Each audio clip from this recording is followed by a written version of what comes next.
why don't we jump in and get into kind of the meat of what we're going to talk about today. Today is a little bit, I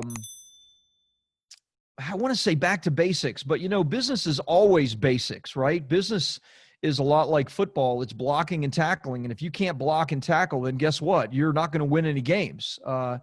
You've got to be able to do the basics to be successful in business. And I've just been feeling some things myself. And I've talked to several of my clients who run large and small businesses and have just been hearing some of the same stuff.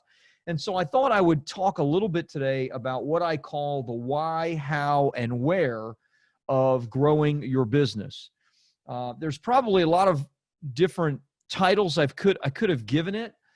Instead of growing your business, I could have said exploding your business, or I could have come up with some great adjective that, enticed everybody. But the truth of the matter is, I think we want all of us to grow our business, but we all have different goals and ambitions of what we want our business to look like. And that is important because the last thing you want to do is find yourself on a track that someone else puts you on and then have a business that you feel like you're handcuffed to. Even if those handcuffs are made out of solid gold, it's still a handcuff, right? It still has you trapped.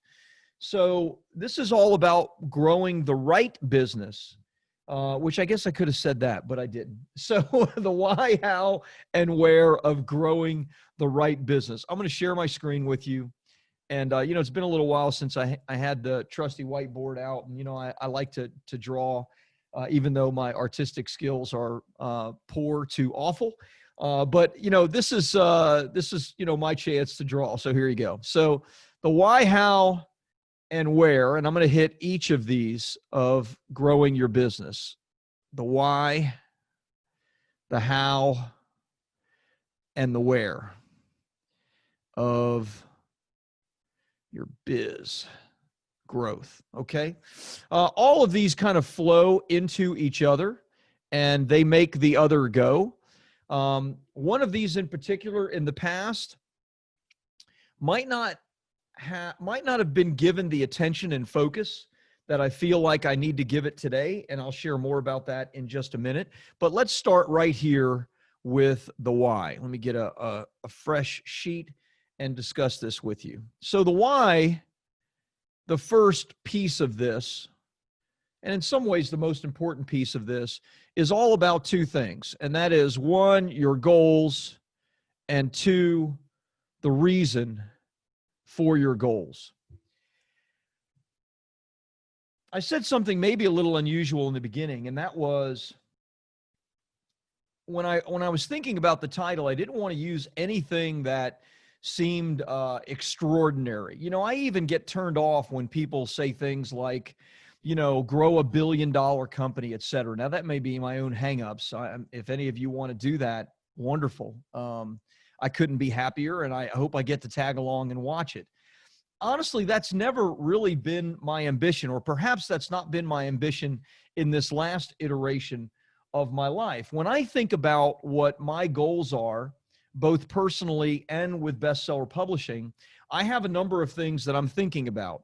I'm thinking about money that I'm earning and that I'm keeping. I'm thinking about the time that it takes me to earn that money, and I'll share more about that in a minute. I'm thinking about if my work or not is meaningful, right? In other words, am I doing something that I feel like makes a difference and matters? And then lastly, who are the people that I'm working with? And I mean that both from the standpoint of the people that are my partners within bestseller publishing, and I mean the people that I'm serving as clients. Now, these are all things that you have to figure out for yourself. You're going to think about what kind of money that you want to make and what kind of lifestyle you want to have. You need to think about what kind of time that you're willing to invest. And you need to decide what is meaningful or not. There are some people that will tell you and that will swear up and down that are billionaires, and they will say, look, if you just follow your passion, then the money will always come and you'll never work a day in your life. And there's other people, Mark Cuban being the first one that comes to my mind, who says, absolutely, that is the biggest crock of bull. What you need to do is you need to hustle, you need to bust your butt, you need to do whatever it is that you need to do to be successful. And so, I'm not here to decide for you how important meaning is in your work. But for me, it's very important. And then, of course, the last one is people, both from the standpoint of employees or partners, as well as the people that you work with. When I was growing bestseller publishing and doing it from the previous business that I had, which was a lot like golden handcuffs, and that's why I use that term. I was in a business that was doing millions of dollars a year in revenue, and I felt like I wasn't enjoying it. I wasn't enjoying the work. Yes, I was meeting my financial goals, but the reason for my goals, the amount of time that I was spending, whether or not I personally was fulfilled, right? All of those things were lacking and were woeful. And so for me, I felt handcuffed. So when I built my next iteration, my next business, bestseller publishing, I wanted to build something that, yes, of course, I am earning a significant income because I also have goals of how much I want to contribute and the lifestyle that I want to lead. But I don't need to be worth hundreds of millions or billions of dollars. I just don't, right? Maybe a lot of people do and they feel driven to do that. I do not. I can make a significant difference in my loved one's life, my children, my wife, my dogs, my best friends, personally and in a charitable sense by making a significantly less amount than that. And what I've traded for that is time. I have a very free schedule. And I have a free schedule to read, to contemplate, to think. I play golf a couple of times a week. I don't travel. I was reached out to by a speaker service, and they were telling me about opportunities for me to speak and the fees that I could get. And I was like, I'm not really interested, but thanks. I know some of you are, and that was actually the topic of the conversation. This was only about 3 hours ago. And so I'm working on, some opportunities for those of you who do want to speak, but I don't want to travel. In fact, many of you've heard me say over and over again, when it comes to building a speaking career, you really need to count the cost of that. Are you willing to exchange $10,000 or $20,000 for an entire week of your life? And that week may be, 2 days or 3 days on the road, 1 or 2 days in a hotel, right? And then back home for the weekend with your family. I am not willing to make that exchange. Now, I'm not saying that I wouldn't have been willing 20 years ago when I was in my early 30s. Or mid 30s, right? And so maybe you are willing to do that. I am not. To me, who I am working with, the kind of people that I get to serve as clients, the kind of people that I get to work with in my company, the kind of time I get to spend at home with my wife, with my dogs, with my best friends, playing golf, enjoying my time, and still making a difference and making a significant income. These are my goals, right? Now, my goals are much more specific than that, but I'm just giving you the thinking behind my goals. So when I say why, you need to first figure out the why of your business. You need to figure out both of these things. Both of these things come into your why. That is, what are your goals? And that's finances, the amount of time you're willing to spend, what it is that you're willing to do. Are you willing to do more for the money and less for meaning, right? Do you want to build a company with a lot of people in it that you care about and support? Or do you want to build a one-man or a one-woman show, right? You have to make these decisions, your whys, and then you need to decide what the reason is for that. And you'll find that some of these things will become more important than others of these things, right? Obviously, you're sacrificing one to grow the other. So the why is about your goal, and you need to have it written down, and you need to be thinking about it, and it's the reason for that goal. And that doesn't mean that you can't sacrifice now to build something, because yes, we all work hard in the beginning, and hopefully we get to the point where, because we surround ourselves with great people, they're able to help and lift and support the business as well. If that's your goal. Otherwise, you need to make that decision for yourself. And guess what? If you don't start here, then you're probably not going to end up at the place that you would like to be, right? If you don't really think about what your goal is for your business, goals with an S, as well as the reasons behind all those goals, then actually hitting it probably will be very rare, if at all. Okay. So you start first with your why. Okay. Let's go open up a new one and let's talk a little bit about the how. Number 2 is about the how. Now, the how really encompasses 2 things as well. Number 1, that's strategy. And number 2, that's tactics. Strategy and tactics. You know, there are pillars of every business. You need to have the pillar of your marketing in place. You need to have the pillar of your sales strategy in place. You need to have the pillar of your delivery mechanism, right? Whatever amazing result that you're delivering, that needs to be in place. You need to have your administration in place. You need to have your financials in place. Every business, no matter how big, one woman show, one man show, or large business has certain pillars to it, right?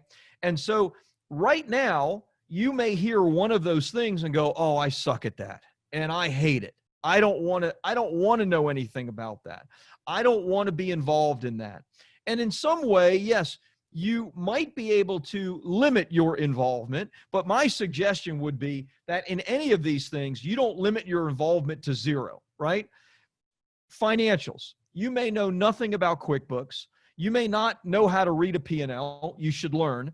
But you may know very little or have very little desire to be involved in the financials. Guess what? You should still be writing the checks, signing the checks, and paying attention to who's getting paid the checks. You need to. You need to have your hand in the financials. Now, if your company's doing, 50, 60, 70 million a year and above, then you probably don't need to do that. But you can have a multi-million-dollar a year company and pay attention to every single check that is being signed. I do. Even though I have a bookkeeper as well as a controller that I trust completely and that take care of these things for me, right?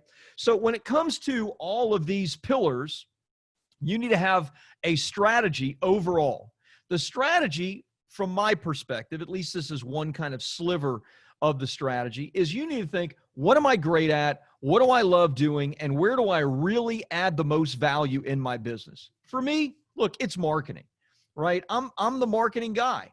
That's why many of you came to me in the first place. Yes, you came for a book, but you came for a book that would give you a strategy to grow your thing, right? That's the idea. It wasn't just about your book. It was much more than your book. Why is that? Well, because I was good at attracting you. I was good at figuring out how to bring you in, right? And if that's writing a book like Publish, Promote, Profit, or my next book on legacy, or if that's about doing videos or whatever, or learning Facebook ads, etc., what I've done is I've narrowed my focus to the marketing element, and I've said, now I need to figure out who I can have on my team to help me with the tactics of these things. In the beginning, I learned Facebook ads because I really wanted to understand it.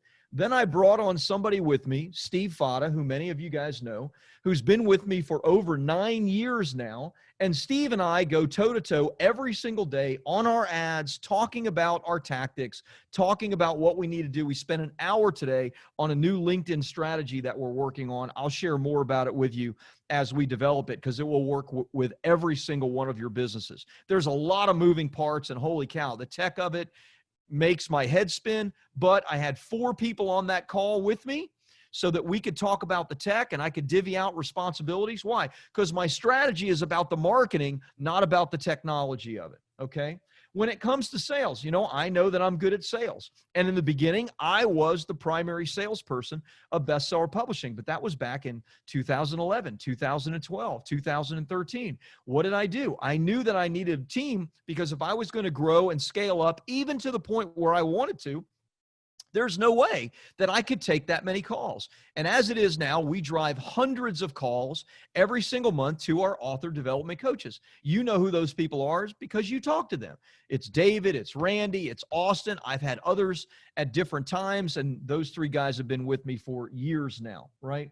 The same with delivery and admin and financials. And I laugh with my clients. I'm like, look, you don't want me writing your book. You don't want me editing your book.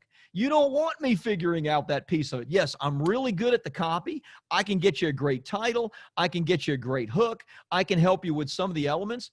But what did I do? I hired people because, again, this was my vision and my strategy was to hire people that were great at these things, that I enjoyed working with, that I could have a meaningful relationship with and grow. Who is writing on my thing? How are you able to do that? That is so weird. I don't know how that just happened. It's like a doggone ghost in here or something. Wow, look at that. That's crazy. All right, I just made that funny S-looking thing, but I don't know who made the yellow. All right, somebody be honest. I don't know how you would do it sharing a screen. That's really weird. Anyway, all right, so that's enough of that. The how, strategy and tactics, okay? I know that that's broad, but I'm trying to be broad because I want this to apply to all of your businesses, right? The strategy goes back to what are you good at, right? What are you going to have to outsource? Where do you bring the most value? And then the tactics are figuring out both with the people that you have in those places, as well as, again, where you bring the most value, the things that are going to work for you, whether that's marketing, sales, delivery, admin, etc. Okay? And then last, and maybe in some ways, look at that. That's across like the whole thing. That's so weird. I don't know why it's like that. I'm going to stop sharing my screen for a second and look at that. All right. I'll share my screen again. Okay, it went away. That weirded me out. I don't know what that was. Anyway, okay. So last is where. This has always been important, but I think it's more important now than maybe it's ever been. When COVID, like when it really hit, which was mid-March, March 17th or so, when everybody got serious. I remember I was watching the Players Championship on television, and Hideki Matsuyama was 9 under par on the first day or something. He was leading.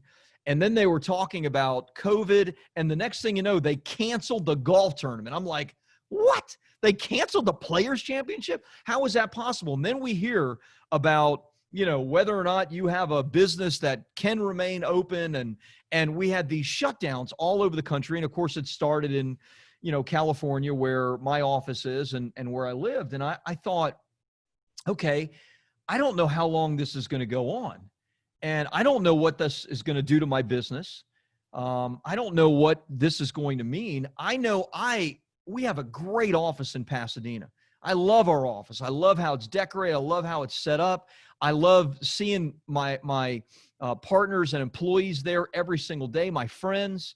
And then that was all gone. That was all taken from us like overnight, an absolute shock.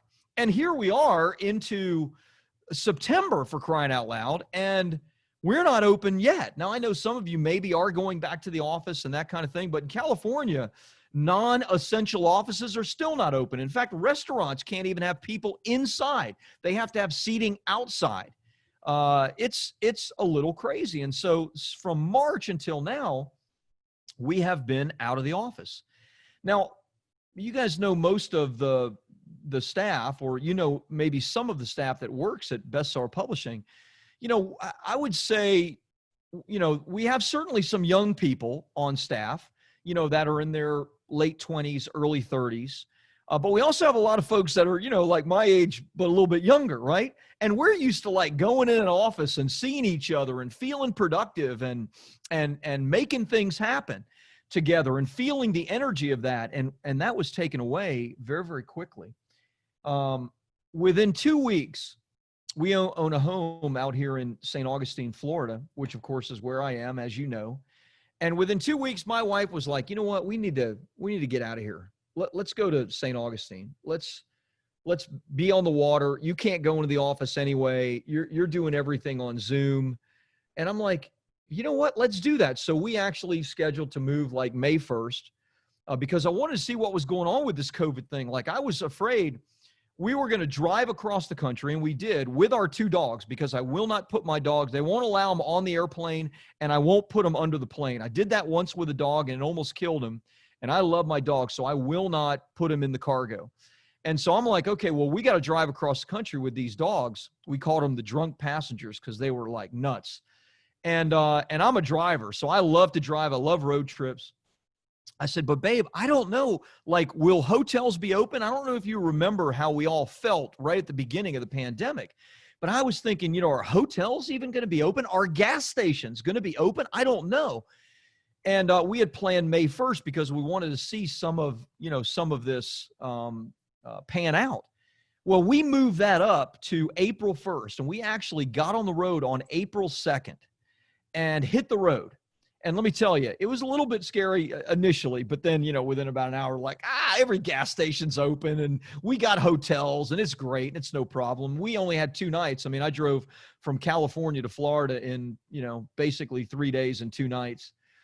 And I did that because of the where. This was all about the where, right? Your environment. You're the driver of your company. I know, I'm sorry, that was a long story, right? Hopefully it wasn't too boring. But I say all that to say you're the driver of your company. Like you're the individual whose vision and dreams and plans and tactics, you're the one that comes up with the stuff that either you have to implement or you have a staff that has to implement that stuff. And guess what? If you have no life, if you have no energy, if you are not in an environment that's like feeding you, that you enjoy, then you've got to do something about that. So the where is all about your environment, your personal environment, and how it makes you feel. You know, I have, when we were setting up our house, we have a 3-bedroom, 3-bath house. It's on the water here in St. Augustine. We're right downtown. The house was built in 1812 and then added on to. It's a really cool place. But my wife, and I am grateful for her, she was like, okay, babe, where do you want your office? Because we're going to set up the entire house based on you. Where you want your thing is the most important thing. And I was like, that, you know, I appreciated that. I didn't even think that way, but she was the one who said that. And I said, you know where I want my office? I want my office in the guest house. I want the whole man cave, right? I want the whole thing. We got the bedroom back there. I got, you know, big screen TV right behind me. Bob, my dog, is sleeping on a couch right there. I got a big patio that's right out on the water. I said, you know, that's where I want to be. And she's like, great. Because we weren't going to have our master bedroom in the guest house anyway. So, of course, it worked out. And then we could decide what we were going to do with the main house and how we were going to set it up. But I give her a lot of credit because she understood that how I feel is going to depend a lot on the environment that I'm in. Now, I know you may not be able to do what we did. You may not have things in place to be able to do that, but you can do something to make sure that you are in an environment that you feel great in. Now, I don't know what that is, but you have to do some thinking about that, because the other things that I discussed, the why and the how, a lot of it is going to be fueled by how powerful you feel, how good you feel. I don't know who just drew that blue thing on there, but holy cow, there it goes again. Okay. You know, the house was built in 1812. You know, that's before Florida even became a state. So we may have some ghosts in here. I don't know what's going on. So they may not like the screen. Anyway, that's the where. That's the why, the how, and the where. The why is about your goals and the reasons for your goals. The how is about your strategies and tactics. And the where is about your environment and about how you feel. Oh, awesome. Hey, thanks so much for watching this video. Every week, we're posting tons more content to help you to publish, promote, and profit. So go ahead and subscribe now to the channel and click the bell icon to be notified whenever new content is available. And if you're interested in my latest book, Publish, Promote, Profit, just go to publishpromoteprofit.com.